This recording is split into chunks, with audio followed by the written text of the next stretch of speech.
पानीपत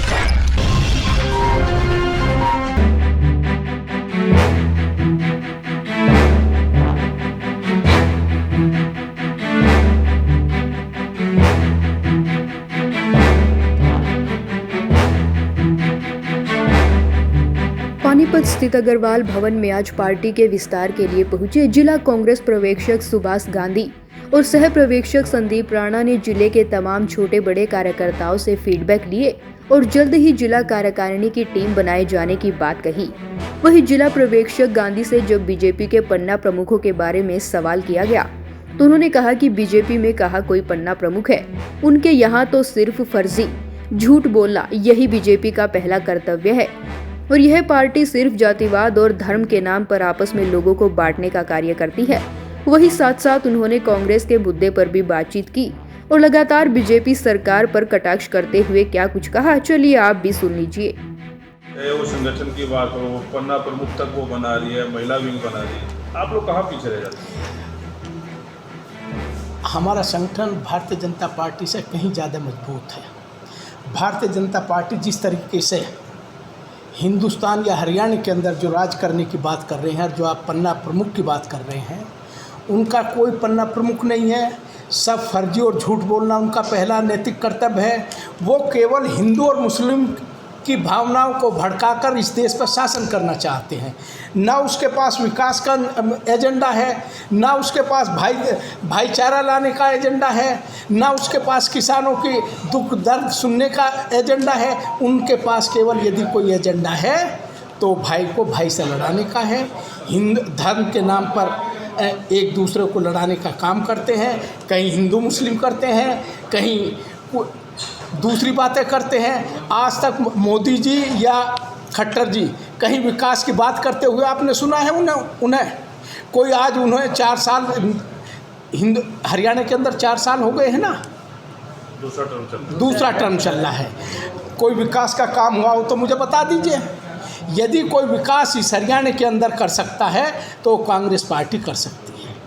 वो कांग्रेस पार्टी विकास का भी काम करेगी और किसानों की हमदर्दी में किसानों के लिए भी काम करेगी, छोटे व्यापारियों के लिए भी काम करेगी। लेकिन आज जो भारत में हिंदुस्तान के अंदर जो मोदी की सरकार है, खट्टर साहब की सरकार है, वो केवल चंद आदमियों के लिए काम कर रही है पूरे हिंदुस्तान के अंदर और हरियाणा के अंदर। 10 परिवार हैं जिनके लिए वो काम कर रही है। कांग्रेस यदि सत्ता में रहती है, वो गरीब की झोंपड़ी में दिया जलाने का काम, रोशनी देने का काम करती है। वो अंबानी और अडानी के यहाँ जाने की बात नहीं करेगी। वो जो गांव और गली के कूचे में रहता है व्यक्ति, उसके घर में दीपक जलाने का काम कांग्रेस करती है। आप कहते हैं कांग्रेस का कार्यकर्ता ही नहीं है। ये तो केवल भावनाओं को भड़काने का काम किया है। इसलिए हम लोग उस भावनाओं के भड़काने में आ गए और बंटवारा हो गया। आप मानते हैं मतलब पब्लिक को बेवकूफ़ बनाते हैं? हाँ, बेवकूफ़ बनाते हैं। 100% झूठ बोलने का काम करते हैं। कहाँ है 15 लाख? क्या मतलब सर, जो ये बीजेपी में लोग गए हैं, कांग्रेस के भटके हुए लोग गए हैं? हाँ, भटके हुए लोग गए हैं जी। तो सर अब ये जो एक्टिव मेंबर हैं सिर्फ उन्हीं को रखा जाएगा? मतलब ये पता लगाया जा रहा है कि कौन एक्टिव है पार्टी के अंदर और उन्हीं को पद मिलना चाहिए? नहीं, नए लोगों को भी जोड़ने का काम किया जाएगा। पुराने लोगों का पूरा सम्मान किया जाएगा, पुराने लोगों का मार्गदर्शन लिया जाएगा और नए लोगों को जोड़ने का काम किया जाएगा। फीडबैक में कुछ नौजवानों को मौका मिला, दोनों को एक साथ लेकर चलने का पार्टी का इरादा है। बुजुर्गों का आशीर्वाद और नौजवानों को काम। माने ये जो आप जिलाध्यक्ष या पार्टी संगठन तक ये प्रदेश संगठन बना रहे हैं जी, इसमें ज़्यादा युवाओं को मौका मिलेगा? नहीं, हाँ ज़्यादा, वो तो पूरे हिंदुस्तान में है। नौजवानों को मौका मिल रहा है। हमारे जितने बुजुर्ग नेता हैं वो रास्ता अपने आप छोड़ रहे हैं कि भाई नई पीढ़ी आए। नई पीढ़ी को तो हम आगे लाने का काम कर ही रहे हैं। बीजेपी ये कह रही है कि आपके राष्ट्रीय अध्यक्ष बैठेंगे। हमारे यहाँ कार्य समिति होती है जो वो निर्णय लेती है। यदि वो निर्णय मेरे बारे में लेगी, आपके बारे में लेगी, वही तो निर्णय माना जाएगा। जब पूरी कार्य समिति राहुल गांधी या प्रियंका गांधी या सोनिया गांधी जी का नाम लेगी तो हम लोगों को सबको मानना पड़ेगा। मतलब राष्ट्रीय अध्यक्ष के लिए सिर्फ ये 2 लोग ही? नहीं, ऐसा कुछ नहीं। वो तो हमारे यहाँ संगठन का चुनाव होता है।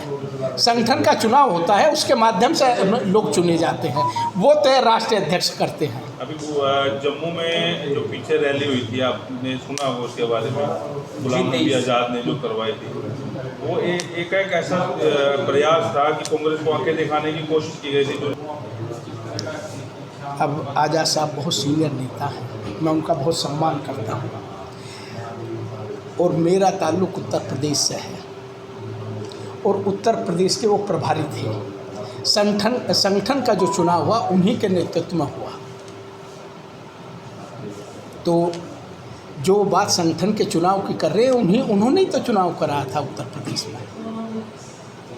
उन्होंने ही तो डिस्ट्रिक्ट कांग्रेस कमेटी का अध्यक्ष बनाया था, उन्होंने ही तो पीसीसी बनाया था, उन्होंने चीफ बनाया था। वो पहले की बात है, आज की बात आज तो नहीं, मेंबरशिप हुई नहीं है। जब मेंबरशिप होगी तभी तो संगठन का चुनाव होगा। नहीं सर, जो G23 में जो नेता हैं उनके द्वारा उस जो प्रतिनिधि मतलब सोनिया पे और राहुल पे, इस पे सवाल उठाए जा रहे हैं। नहीं, कोई सवाल ना आज़ाद साहब ने कोई सवाल उठाया, ना किसी नेता ने सवाल उठाया। उनकी लीडरशिप को सब लोग मानते हैं।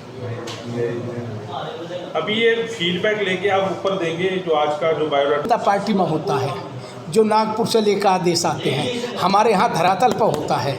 जो यहाँ से फीडबैक जाएगा, उस फीडबैक को हम हाईकमान को देंगे, वो हाईकमान निर्णय लेगी। क्योंकि हरियाणा में गुटपा जी, जो आपको पता ही है, हुड्डा साहब अलग चल रहे हैं, शैलजा अलग चल रही है, तंवर साहब पीछे अलग चल रहे थे। जो अलग चल रहे थे वो चले गए हैं, अब सब एक साथ हैं।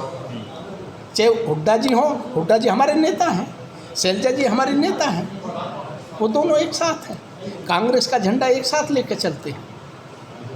अभी को टारगेट भी लेके चल रहे हैं 80+, 90+, 17+ टिकटों का। नहीं, हमें केवल संगठन के बारे में जानना है, टिकटों के बारे में हमें कोई जानकारी नहीं। बीजेपी में गए हैं, नाराज हो गए, हाँ। क्या उनको वहीं इस बीच संजय अग्रवाल ने कहा कि हरियाणा में हमारी ऐसी टीम तैयार हो रही है कि आने वाले विधानसभा चुनाव में हम हरियाणा में 80 सीटें जीत कर दिखाएंगे। आज हमारी प्रदेश अध्यक्ष बहन कुमारी शैलजा जी की तरफ से हर डिस्ट्रिक्ट में प्रभारी और सह प्रभारी लगाए गए हैं। हमारे प्रभारी श्री गांधी जी बुलंदशहर से आए हैं और हमारे सह प्रभारी श्री संदीप राणा जी यमुनानगर से हैं। आज इनके माध्यम से ये सभी डिस्ट्रिक्ट पानीपत के कार्यकर्ताओं से संगठन के लिए फीडबैक लेंगे और अपनी जो ये फीडबैक लेकर हाईकमान को भेजेंगे। उनके जो ये फीडबैक भेजेंगे उसके द्वारा ये हमारे ज़िले के अध्यक्ष, ब्लॉक अध्यक्ष, ग्रामीण अध्यक्ष और पूरा संगठन, इन्हीं लोगों की जो ये कार्रवाई करके भेजेंगे उसके द्वारा ही बनाया जाएगा। क्योंकि कांग्रेस पार्टी चाहती है कि बढ़िया संगठन तैयार हो। आप देख ही रहे हो, आज पूरे प्रदेश का माहौल बदला हुआ है। जो आज हमारा संगठन मजबूत होगा और हम कम से कम 80 सीटों के साथ कांग्रेस पार्टी वापसी करने जा रही है। और उसी के लिए आज ये आप देख रहे होंगे, पूरे पानीपत जिले के कार्यकर्ता, चारों कॉन्स्टिट्यूंसी के कार्यकर्ता और नेता यहाँ उपस्थित हैं, जो अपनी फीडबैक हमारे प्रभारी और सह प्रभारी के माध्यम से हाईकमान को भेजेंगे। ब्यूरो रिपोर्ट, सिटी तहलका।